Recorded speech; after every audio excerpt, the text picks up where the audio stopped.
विमीय विश्लेषण विधि से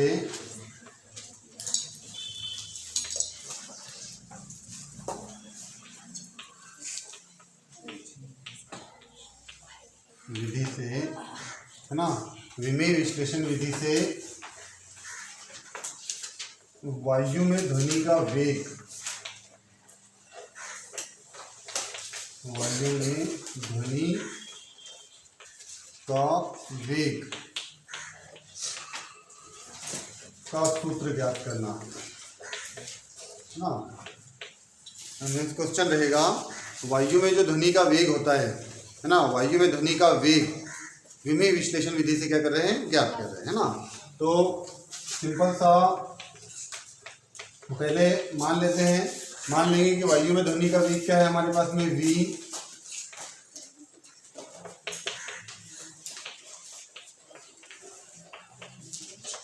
वायु में ध्वनि का वेग क्या है v।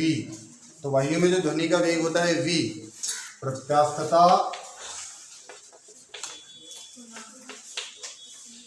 प्रत्यास्थता गुणांक, प्रत्यास्थता गुणांक क्या हो जाएगा e, व घनत्व क्या हो जाएगा d पर क्या करेगा, निर्भर करता है, घनत्व d पर निर्भर करता है।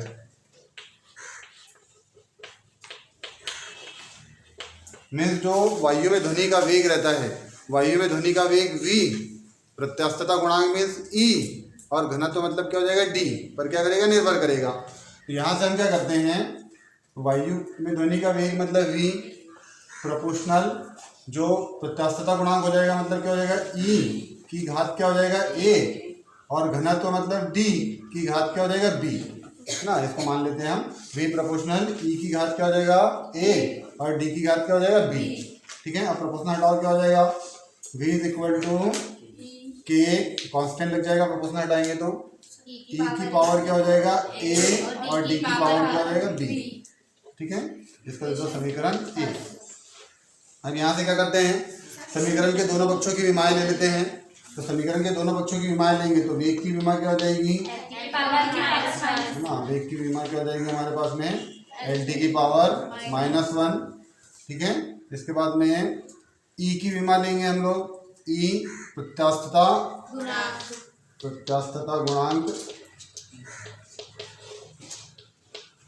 प्रत्यास्थता गुणांक की विमा हो जाएगी हमारे पास में एम एल का इनवर्स टी की पावर -2। ठीक है, इसके बाद में बचा घनत्व, तो घनत्व डी की विमा हो जाएगा हमारे पास में इज इक्वल एम एल की पावर -3। ठीक है, द्रव्यमान बटे आयतन, एम एल की पावर क्या हो जाएगा -3। अब रखते हैं यहाँ पर, है ना, समीकरण रखते हैं और है ना, समीकरण 1 में रख देते हैं। समीकरण 1 में वैल्यू रखते हैं इसकी, तो वेग की जगह क्या आ जाएगा एल टी की, या जीरो भी ले सकते हैं, एम 0 एल टी की पावर -1 इज इक्वल कांस्टेंट जैसा का वैसा रहेगा। ठीक है, यहाँ क्या जाएगा हमारे पास में ई की पावर, ई की जगह हम लोग क्या ले लेंगे एम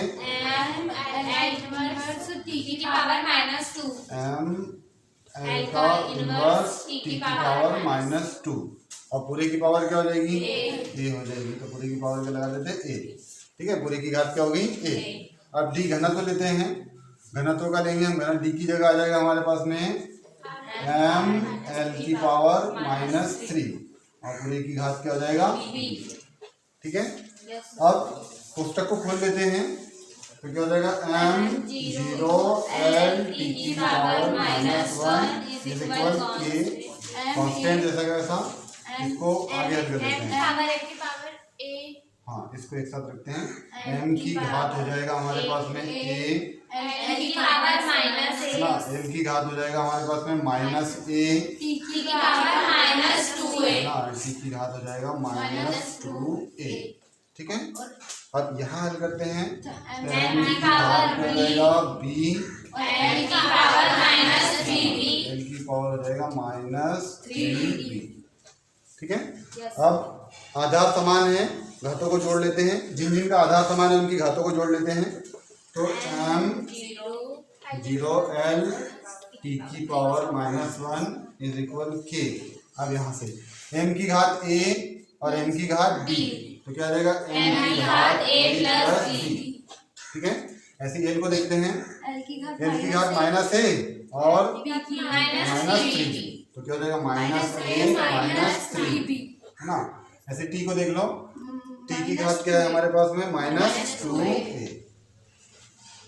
ठीक है, अब यहाँ से विमेय संगतता का सिद्धांत लगा देते हैं।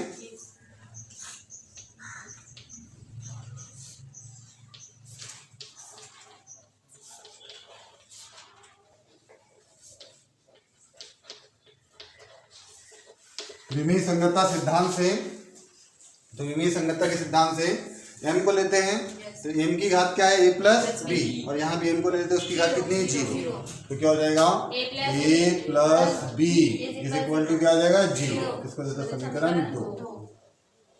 ठीक है, इसके बाद में l आपको जरूरत नहीं है, हम लोग t को ही कर लेते हैं डायरेक्ट।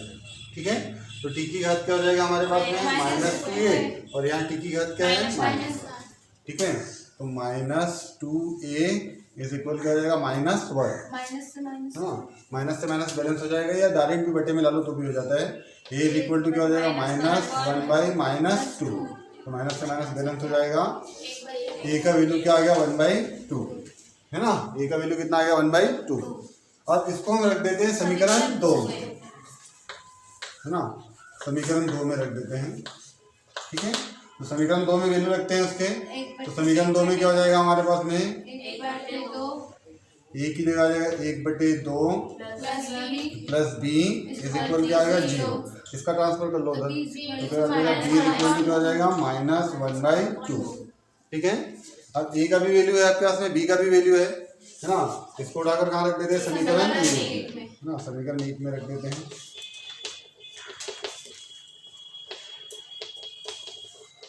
तो समीकरण 1 क्या है हमारे पास में, v is equal to k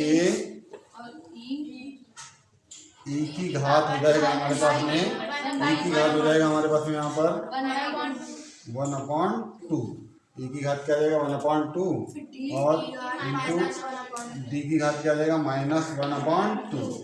अब इस माइनस 1/2 को है ना, तो जो हमारा डेंसिटी है, घनत्व है, घनत्व को अपन अपॉन में ला लेते हैं, तो क्या हो जाएगा हमारे पास में v is equal to k e की पावर 1/2, और अपॉन में क्या आ जाएगा d की पावर 1/2, माइनस वाली प्लस में आ जाएगी, अपॉन में आएगी तो। ठीक है, अब इसके बाद क्या करते हैं, दोनों 1/2 को यहाँ से हटा देते हैं, उसकी जगह रूट लगा लेते हैं, है ना, तो क्या हो जाएगा v is equal constant root of e upon d। अब e अपॉन d आ जाता है, e मीन्स प्रत्यास्थता गुणांक और d मीन्स क्या हो जाएगा डेंसिटी। ठीक है, अब जब हम प्रोपोर्शनल को हटाते हैं तो कांस्टेंट लगाते हैं, अगर कांस्टेंट को हटा दे तो प्रोपोर्शनल लग जाएगा, तो क्या हो जाएगा हमारा v proportional root of e upon d।